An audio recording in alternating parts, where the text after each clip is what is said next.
Père éternel tout-puissant, je te rends toute la gloire de m'avoir permis encore d'être devant ta présence pour parler de ta parole. Je te rends toute la gloire et je te remercie pour le souffle de vie que tu m'as encore renouvelé ce matin. Que ma personne s'efface et que ton Esprit Saint prenne le contrôle de tout. Bien-aimés, quelle joie d'être devant vous, de parler du Seigneur. Aujourd'hui, je parlerai de l'amour, car nous avons besoin de l'amour et notre Dieu est un Dieu d'amour. Je vais aller dans le livre de 1 Corinthiens 13, où l'apôtre Paul parle très bien de l'amour, et nous allons lire la parole de Dieu. 1 Corinthiens 13 parle de l'amour. Quand je parlerai les langues des hommes et des anges, si je n'ai pas l'amour, je suis un airain qui résonne, ou une cymbale qui retentit. Et quand j'aurai le don de prophétie, la science de tous les mystères et toute la connaissance, quand j'aurai même toute la foi jusqu'à transporter des montagnes, si je n'ai pas l'amour, je ne suis rien. Et quand je distribuerai tous mes biens pour la nourriture des pauvres, quand je livrerai même mon corps pour être brûlé, si je n'ai pas l'amour, cela ne me sert à rien. L'amour est patient. Il est plein de bonté. L'amour n'est point envieux, point d'orgueil. Il ne fait rien de malhonnête. Il ne cherche point son intérêt. Il ne s'irrite point. Il ne soupçonne point le mal. Il ne se réjouit point de l'injustice, mais il se réjouit de la vérité. Il excuse tout, il croit tout, il espère tout, il supporte tout. L'amour ne périt jamais. Les prophéties seront abolies, les langues cesseront, la connaissance sera abolie, car nous connaissons en partie et nous prophétisons en partie. Mais quand ce qui est parfait sera venu, ce qui est partiel sera aboli. Lorsque j'étais enfant, je parlais comme un enfant.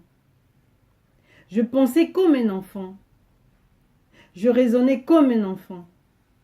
Lorsque je suis devenu homme, j'ai fait disparaître ce qui était de l'enfant. Aujourd'hui, nous voyons au moyen d'un miroir d'une manière obscure. Mais alors nous verrons face à face. Aujourd'hui, je connais en partie, mais alors je connaîtrai comme j'ai été connu. Maintenant, donc ces trois choses qui demeurent, la foi, l'espérance, l'amour. Mais la plus grande de ces choses, c'est l'amour. Amen. Bien-aimé, l'apôtre Paul ici nous parle de l'amour. Le verset 1 à 3 parle de l'importance de l'amour.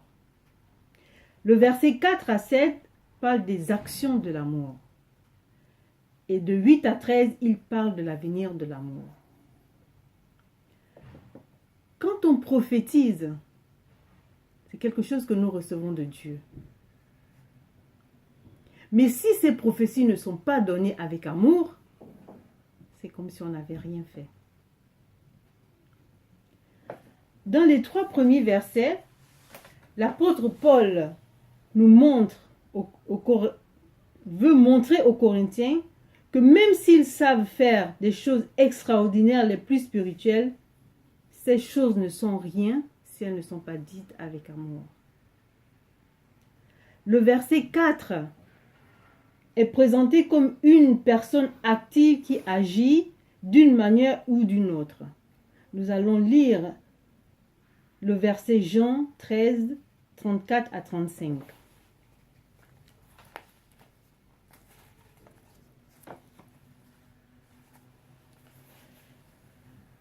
La Bible déclare: « Je vous donne un commandement nouveau.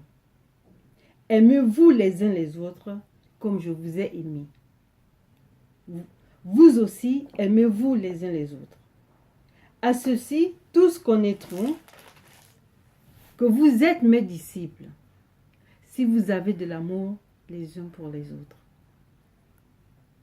Bien-aimé, avoir de l'amour, quand on donne de l'amour, on ne doit pas s'attendre à quoi que ce soit. Parce que Dieu, quand il nous a donné son amour, il savait qu'on était pécheurs. Il n'a rien attendu de nous. Il nous a aimés avant que nous l'aimions. Le verset 7, ce sont les qualités de l'amour. L'amour, même quand il est déçu par l'autre, ne se relâche pas. Il donne une première fois, une deuxième fois, mais par la suite, il ne fait pas un décompte. Il te donne toutes les chances. Aimons-nous les uns les autres. Bien-aimé, il y a un verset dans la Bible, Jean 3, verset 16. C'est le plus grand verset pour moi de la Bible. Ce verset dit, « Car il a tant aimé le monde qu'il a donné son Fils unique, pour que quiconque croit en lui ne périsse point, mais qu'il ait la vie éternelle. » Dieu nous aime et il nous aimera toujours. Vous savez, des fois quand on est dans la rue, on évangélise. Nous avons des personnes qui viennent nous dire, je suis meurtrier, je bois, je fume, est-ce que Dieu va m'accepter? Vous savez ce qu'on leur répond? Que Dieu t'aime. Mais ce que Dieu n'aime pas en toi, c'est ce que tu fais. C'est ce que je dis aux gens. Parce que Dieu aime tout le monde. Il est notre créateur. Comment ne peut-il pas nous aimer? Mais ce sont nos actes qu'il n'aime pas. L'amour est puissant. Il y a des versets dans la Bible qui parlent tellement de l'amour. Je vais aller dans Romains 5, verset 8 qui dit, c'est Dieu lui-même. Quand nous étions rebelles, il nous a aimés. Même quand tu es rebelle, Dieu t'aime. Même quand tu es meurtrier, Dieu t'aime. L'amour doit nous habiter. Nous devons vivre avec l'amour. C'est quelque chose qui doit faire partir de notre partage, l'amour. Mais l'amour a disparu. Même dans les églises, l'amour n'existe plus. La méchanceté, la haine, la jalousie a pris la place de l'amour. N'oublions pas ce verset, Jean 3, verset 16. C'est un verset puissant. Nous devons penser à ce verset. Quand nous le lisons, l'amour doit venir en nous. Dieu, il est amour. Nous sommes faits à sa ressemblance. Donc nous devons être amour. Nous devons donner de l'amour sans attendre un retour. Nous devons être amour. L'amour est la plus belle chose. Le verset 13, le chapitre 13, 1 Corinthiens 13, le dernier verset, qu'est-ce qu'il dit? La plus grande chose de tout, c'est l'amour. Bien-aimé, quand tu rentres chez toi, tu arrives, tu viens avec le sourire, tes enfants viennent vers toi et te disent, maman, je t'aime. N'est-ce pas un bonheur? Et c'est comme ça que Jésus-Christ de Nazareth est avec nous. Il nous aime. Il nous aime. Qui sommes-nous? Qu'avons-nous fait pour lui, pour qu'il nous montre autant d'amour? Nous sommes ses enfants. C'est lui qui nous a créés. Je vous parle de l'amour parce que il n'y a pas d'explication. Il excuse tout. L'amour n'attend rien, bien-aimé. Soyons amour. Et j'aimerais que dans les églises, quand nous arrivons, il y a une chanson qui dit « Je suis content de te voir aujourd'hui. Mon frère, que Dieu te bénisse. Je suis content de te voir aujourd'hui. » Mais quand tu dis ça, tu dois le dire avec le sourire, avec amour. Parce que vous savez, toute la semaine, on traverse beaucoup de choses. Mais quand on arrive dans la maison de Dieu, c'est pour recevoir la paix. C'est pour recevoir l'amour. C'est être content de voir nos frères et sœurs qu'on n'a pas vus toute la semaine. Aimons-nous les uns les autres. Laissons nos querelles. Laissons nos disputes. Il y aura ça tout le temps. Mais l'amour est plus fort que tout cela. L'amour est plus fort que tout cela. Et quand tu as l'amour, tu peux pardonner, mon frère, ma soeur. Mais aie d'abord de l'amour. N'aie pas la haine pour ton prochain. Quand tu vois ton frère, ta soeur affligée, va vers cette personne. Vous savez, un seul mot, un petit sourire peut remonter le moral de quelqu'un. L'amour est très important. Frères et sœurs, je vous appelle à vous aimer, à nous aimer. Et quand on est dans la maison de Dieu, le seul mot qui doit résonner dans notre tête, c'est l'amour. L'amour. Tu es content de voir ton frère, tu es content de voir ta soeur, tu vas, tu l'embrasses, tu dis mon frère, ma soeur, je t'aime, sois béni dans le nom de Jésus. Mais tu le dis avec amour, ne le répète pas parce que c'est une phrase qui est tout le temps répétée, mais qu'il sorte du fond de ton cœur et que ton frère ou ta soeur le ressent. Nous sommes dans la maison de Dieu, Dieu il est amour, donc soyons amour. Ce petit instant, ce petit moment que nous avons d'être devant sa présence, doit être un moment, il est peut-être court, mais il doit être un moment intense, un moment rempli d'amour. Bien-aimé, l'amour est la plus grande des choses. Il n'y a pas plus beau que l'amour. Il n'y a pas plus beau que quand tu vas vers ton frère et ta soeur, il te reçoit avec le sourire et te dit, ma soeur, mon frère, je t'aime. Marchons unis, soyons unis, que l'unité règne entre nous, que l'amour règne entre nous. Ne laisse pas le diable te dire pourquoi tu l'aimes, il ne t'aime pas. Non. Jésus-Christ est amour. Soyons amour.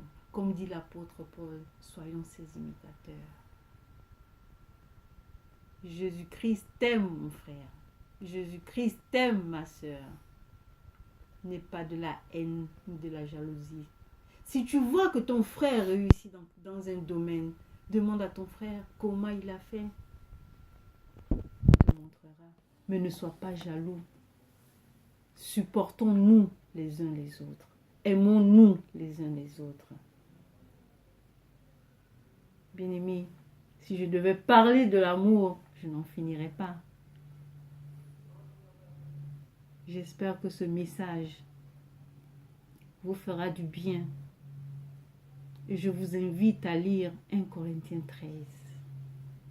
Et ayez dans votre tête, tous les jours quand vous marchez, pensez au verset Jean 3, verset 16.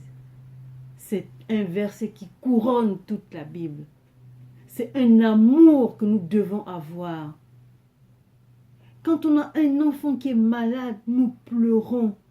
Un seul enfant, Dieu, tu m'as donné un enfant, si tu le prends, comment je vais faire? Mais regardez le sacrifice qu'il a fait. Par amour pour nous, il a donné son Fils unique.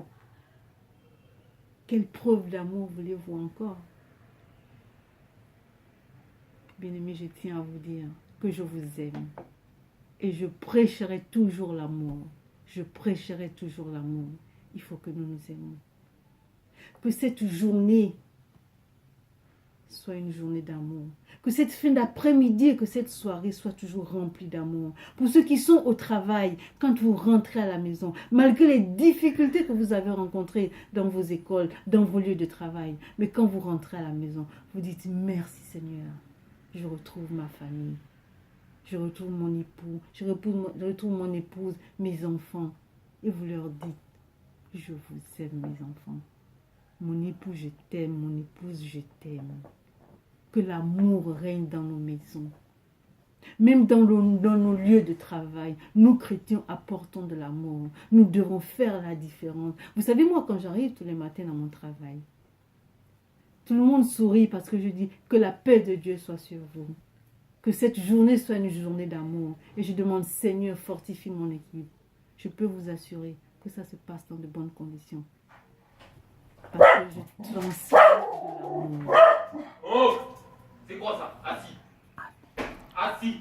Amen. Soyez bénis. C'est